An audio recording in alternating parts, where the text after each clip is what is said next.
नमस्कार दोस्तों, stock market studies में फिर से एक बार आपको दिल से स्वागत करता हूं। तो आज मैं फिर से आपके सामने कुछ ऐसी इंपॉर्टेंस कंपनी के बारे में चर्चा करूंगा जो आपको बहुत हेल्प करेगा इस कंपनी के बारे में कुछ टेक्निकली चार्ट पैटर्न्स के बारे में जानने के लिए। क्योंकि जो मैं खुद जिस स्ट्रैटेजीज को फॉलो करके काम करता हूँ उस स्ट्रैटेजीज के बारे में चर्चा करूंगा। तो इस वीडियो को पूरा लास्ट तक देखिएगा। तो सबसे पहले मैं डिस्कशन करूँ टाटा केमिकल्स के बारे में। देखिए, टाटा केमिकल्स के ऊपर बहुत पहले से एक एंटी लेवल बन के तैयार था। अभी भी तैयारी में है, मतलब अभी तक एंटी हुआ नहीं। क्योंकि जब एक इलेक्शन के रिजल्ट के दिन जब मार्केट में एक बिग फॉल आया था, उस दिन मुझे लग रहा था कि वो एंटी लेवल तक आएगा, मगर उससे पहले ही कंपनी करेक्शन किया और रिकवरी भी कर दिया। अभी देखिए, जो पैटर्न्स यहाँ पे क्रिएट हुआ उस पैटर्न्स के बारे में बात करूँ तो आप यहाँ पे देख सकते हैं। मैं एक बार चलो चार्ट को ओपन कर लेता हूँ। आप देख सकते हैं यहाँ पे जो पैटर्न्स यहाँ पे क्रिएट हुआ है वो कुछ इस तरीके से पैटर्न्स देखने को मिले। पहले एक यहाँ पे स्टार्टिंग हुआ और यहाँ तक एंड गया। मतलब यहाँ पे जो स्ट्रैटेजीज यहाँ पे बना, टोटल एक रेंज बने, टोटल एक बाइंग का रेंज बने। और इसी बाइंग रेंज के बेसिस में जब इस नीचे लेवल को टच करता तब मैं एंट्री लेता और मेरा इस हाई लेवल तक टारगेट होता। तो हुआ कुछ ऐसा, कंपनी एक ही जगह पे कंपनी ट्रेड करते चले जा रहे हैं, मतलब इसी जगह पे कंपनी बहुत टाइम तक होल्ड करते चले जा रहे हैं। तो टाटा केमिकल्स के ऊपर क्या खासियत पॉइंट है कि जब भी नीचे आए क्या सही में ट्रेड लेना चाहिए। तो देखिए, सबसे पहले मैं कुछ अपडेट में आपके साथ शेयर करूंगा। जैसे देखिए, Tata chemical gets board nod to raise up to 17 billion rupees. तो 17 बिलियन रुपीज वो यहाँ पे फंड रेज करने वाले हैं। और वो भी भाया बॉन्ड ऑफरिंग, मतलब बॉन्ड के माध्यम से 17 बिलियन रुपीज का टोटल यहाँ पे फंड रेज करने वाले हैं। तो मुझे लगता है अच्छा खासा एक फंड रेज किया जा रहा है और इसी फंड रेज के कारण कंपनी के ऊपर एक अच्छा खासा बूस्ट देखने को मिल सकता है। तो कंपनीज की क्या सही में फाइनेंशियल ग्रोथ ठीक है? उससे पहले देखिए इन्वेस्टर क्या कर रहे हैं वो मैं आपको दिखा दूं। देखिए, म्यूचुअल फंड ने लास्ट कुछ फ्यू मंथ्स में दिखाए तो इस टाटा केमिकल के ऊपर एक बार मैं आपको दिखा देता हूँ।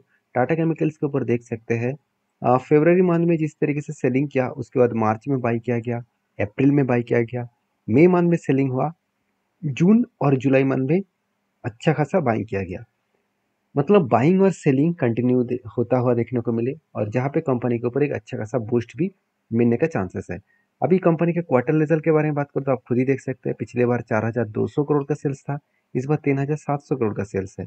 एक्सपेंस मिटाने के बाद कंपनी का नेट प्रॉफिट जो है 587 करोड़ से 190 करोड़ बना। और यही एक रीजन है जो लास्ट कुछ क्वार्टर्स में कंपनी का हालत थोड़ा सा खराब हुआ है, जिसके चलते है कंपनी के ऊपर अभी भी प्रेशराइज है। तो जो लोग सोच रहे हैं कि चार्ट में ऐसा हालत क्यों है, इतने दिनों से एक ही जगह पे कंपनी ट्रेड क्यों कर रहा है, सिर्फ सिर्फ कंपनी के परफॉर्मेंस के ऊपर डिपेंड करके ही इस तरीके से हालत हो रहा है।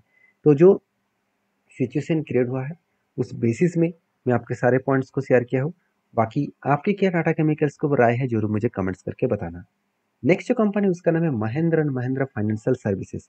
देखिए, Mahindra and Mahindra financial services के बारे में मैं सबसे पहले एक डेटा अपने आपके साथ शेयर करूंगा। इसका वैल्यूएशन मुझे बहुत सस्ता लगा और आरओसी में आरओई, मतलब आरओसी कम है कोई बात नहीं, फाइनेंशियल कंपनी में आरओसी कम है तो कोई फर्क नहीं पड़ता है।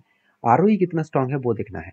आरओसी 10% के आसपास है और कंपनी का डेप्थ भी ले रहा है और कंपनी का इनकम भी अच्छा खासा है। तो कंपनी जो डेप्थ लिया, क्या सही में डेप्थ हर हर बढ़ते चले जा रहे हैं? अगर कर्जे के बारे में बात करूँ तो 2013 में 10 साल पीछे चले जाएंगे तो 20,000 करोड़ का कर्जा था। आज ऑलमोस्ट 1 लाख करोड़ के आसपास है, मतलब 5 गुना बढ़ चुके हैं लास्ट कितने दिनों में, लास्ट 10 ईयर्स में। तो अच्छा खासा एक ग्रोथ तो यहाँ पे देखने को मिला ही है। साथ ही साथ ये भी मैं बता दूं, कंपनी के जो CWIP है उसके ऊपर 105 करोड़ का इन्वेस्टमेंट कंपनी के ऊपर किया गया है। मतलब बेस्ट तरीके से इन्वेस्टमेंट इस कंपनी के ऊपर इस बार कंपनी ने किया। तो ऑनगोइंग प्रोसेसिंग में कंपनी 105 करोड़ के आसपास इन्वेस्टमेंट किया, जो कंपनी को एक अच्छा खासा जर्नी की तरफ से मोमेंटम होता हुआ देखने को मिल सकता है। अभी कंपनी के ऊपर जो कैश फ्लो है, इसमें एक चीज़ों को नोटिस करना कि जो कंपनी का प्रोसीड फ्रॉम बोरिंग से, मतलब कंपनी ने जो यहाँ पे कर्जा लिया, क्या कर्जे को सही टाइम में मिटा पा रहा है? आप इसको देखेंगे तो आपको कुछ इस तरीके से डेटा देखने को मिल जाएगा कि प्रोसीड फ्रॉम बोरिंग्स में कंपनी के ऊपर 37,000 करोड़ का जो कर्जा लिया गया वो धीरे धीरे करके कंपनी यहाँ पे मिटा भी रहा है। मतलब अच्छा खासा कर्जा भी लिया गया, उस कर्जे को वो मिटा भी रहा है। तो एक गुड पॉइंट्स है एंड गुड अपडेट्स है, जो अपडेट्स कंपनी को आगे बूस्ट कर सकते हैं। बाकी देखिए, इस कंपनी के ऊपर जो टेक्निकली चार्ट पैटर्न्स है उसको दिखाने से पहले कंपनी को बिजनेस को सबसे पहले समझिए। कंपनी के मार्केट से मतलब मार्केट शेयर के बारे में बात करूँ तो आप खुद ही देख सकते हैं कंपनी का मार्केट शेयर उतना खास नहीं है।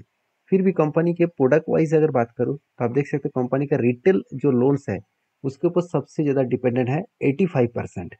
और बाकी कंपनी के छोटे मोटे देखा है तो लोन अंडर हाउसिंग लोन्स है, साथ ही साथ स्मॉल एंड मीडियम जो एंटरप्राइजेस लोन्स है, और साथ ही साथ ट्रेड एडवांस जो है उसके साथ साथ बिल ऑफ एक्सचेंज और भी कुछ यहाँ पे डेटा देखने को मिले। तो ओवरऑल कंपनी के जो ईस्ट इंडिया के ऊपर कंपनी 20% बिजनेस कर रहा है, नॉर्थ में 33% और साउथ में 19% एंड वेस्ट में 18% और सेंट्रल में 10% के आसपास कंपनी का बिजनेस हो रहा है। तो ओवरऑल बिजनेस को कंपनी डाइवर्सिफाइड करके रखे हैं, अलग अलग कैटेगरीज के हिसाब से डिवाइड करके रखे हैं।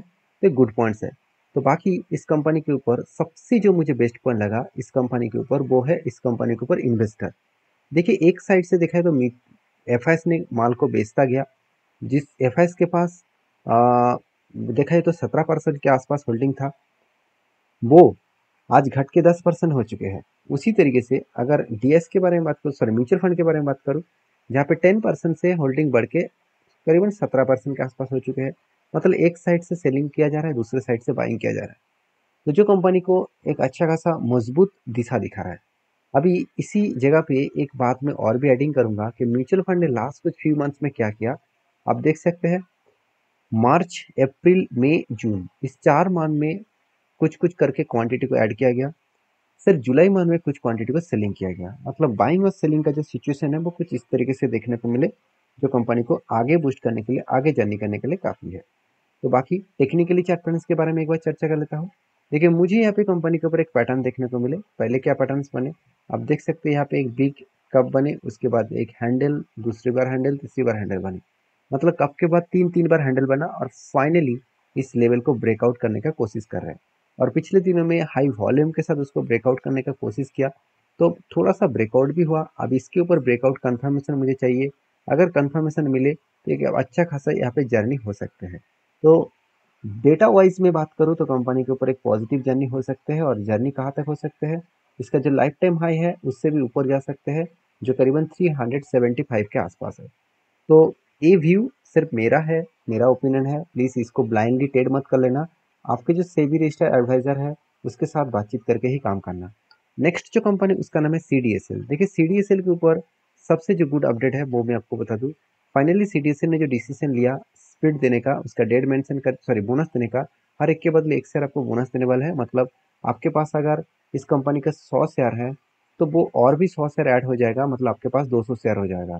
तो वो भी कब मिलेगा, 23 तारीख को, और इसके लिए बहुत दिनों से इंतजार करना पड़ा। फाइनली आज का डेट आ चुके हैं। कितने सारे लोगों को बोनस मिला जरूर कमेंट्स करना। और बेसिकली इस कंपनी के ऊपर मुझे जो बेस्ट पॉइंट लगा कंपनी का ग्रोथ। देखिए ग्रोथ कहाँ पे आपको दिखेगा, अभी दो जगह पे आपको ग्रोथ देखने को मिल जाएगा। पहली बात कंपनी का प्रॉफिट एंड लॉस में अगर आप till two month last 12 months के डेटा देखेंगे तो सेल्स एंड प्रॉफिट को देख लीजिए। 63% के आसपास सेल्स ग्रोथ हुआ एंड 64% के आसपास प्रॉफिट ग्रोथ हुआ। तो एक क्लियर कट आपको अंदाजा मिल चुके हैं कि कंपनी किस तरीके से, किस हद तक कंपनी खुद को रिप्रेजेंट कर रहा है, खुद को जर्नी को कंटिन्यू कर रहा है।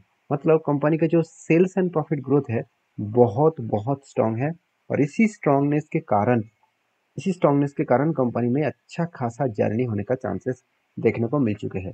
क्योंकि CDSL का अगर चार्ट को देखेंगे तो कंपनी लगातार भागते चले गए। इस यहाँ पे एक पैटर्न्स भी क्रिएट हुआ था, काफ़ी धन्य पैटर्न्स, उसका भी टारगेट अचीव हो गया। उसके बाद नेक्स्ट एक रेंज पैटर्न भी बना था, जो रेंज कुछ इस तरीके से बाइंग का रेंज बने 1-2, और यहाँ पे नीचे आने के बाद यहाँ से बाउंस बैक करने का चांसेस था, मतलब नीचे आया ही नहीं। उसके बाद कंपनी शानदार तरीके से बाउंस बैक भी किए। तो मुझे लगता है जो सिचुएशन यहाँ पे क्रिएट हुआ, उस सिचुएशन के बेसिस में कंपनी के ऊपर अच्छा खासा जर्नी इसीलिए हो रहा है क्योंकि कंपनी बोनस का अनाउंसमेंट किया है। तो बोनस का अनाउंसमेंट मतलब लोगों के मन में यही है कि अगर मैं अभी से बाई कर लूँ तो मुझे एक्स्ट्रा एक बोनस मिल जाएगा। तो मैं आपको बता दूं कि जब बोनस मिलेगा, मतलब एक के बदले एक शेयर बोनस जो मिलेगा, मान के चलिए अभी कितना है 2,900 के, मान के चलिए 3,000 प्राइस में कल क्लोजिंग हुआ, तो इसका मतलब आपका जो शेयर है वो 1,500 हो जाएगा। क्योंकि एक के बदले एक शेयर का मतलब है शेयर प्राइस भी 50% करेक्शन हो जाएगा, 50% एडजस्ट हो जाएगा। तो इसको देखकर खुश मत हो जाना क्योंकि ये सारी चीज़ चलता रहता है। हाँ, अगर आपको खरीदना ही है तो फिर 1500 के आसपास आने के बाद ही आप खरीदारी कर सकते हैं 2 क्वांटिटी। तो बाकी हर किसी का अलग-अलग ओपिनियन होता है। मेरे ओपिनियन के हिसाब से मैं चलता हूँ। हाँ, मुझे अभी कोई इस कंपनी के ऊपर कोई टेक्निकली चार्ट पैटर्न्स नहीं दिखा। जब मुझे कोई टेक्निकल चार्ट पैटर्न्स दिखेगा, तो मैं आपके साथ ज़रूर शेयर करूँगा। नेक्स्ट जो कंपनी है उसका नाम है टाटा मोटर्स। देखिए टाटा मोटर्स के ऊपर बहुत दिनों से एक ही बात बताया जा रहा है कि कंपनी हर एक के बदले 2 शेयर आपको देने वाला है, क्योंकि इसका फेस वैल्यू 2 रुपया है। मतलब इसको स्प्लिट करने के बाद 1 रुपया किया जाएगा, हर एक के बदले 2 शेयर यहाँ पे दिया जाएगा। तो कब वो डेट आएगा वो तो बाद में पता चलेगा। तो फिलहाल के लिए मेरा व्यू जो है वो मैं आपके साथ शेयर किया हूँ। आपके क्या व्यू है जरूर मुझे कमेंट्स करके बता सकते हैं। तो वीडियो टोटली एजुकेशन पर्पस में था, बाई सेल का कोई भी रिकमेंडेशन नहीं है। और मिलते हैं इसी तरीके से नया वीडियो लेकर, तब तक के लिए धन्यवाद।